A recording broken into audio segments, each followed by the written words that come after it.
Welcome to your tutorial on how to update your contact information.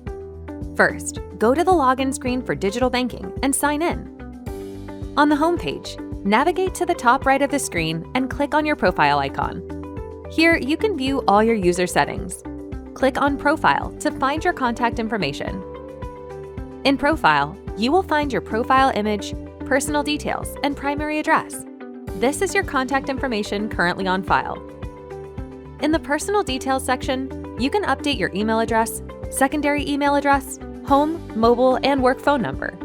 It is essential to have an updated and active email address on file. Although optional, we encourage you to add a secondary email address, home, mobile, and work phone number. Please note that when updating or adding a phone number, you will need to later verify it for security validation. If you scroll down, you can also update your primary address here. When you enter an address, it will autofill for your convenience. Please make sure that it is filled in correctly. If you live or are moving outside the U.S., call us at 800-771-9411 to change your address. Please note that P.O. boxes cannot be accepted as a primary address.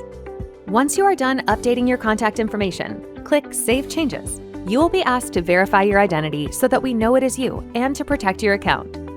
Please choose your verification method, click Next, and enter the code to verify your identity. Once verified, your profile changes have been saved. If you make changes to your phone numbers, you will need to verify your phone number. Hover over Click here to verify and click. Please choose your verification method, click Next, and enter the code to verify your access to the phone. You have now verified your phone number. Thank you for watching.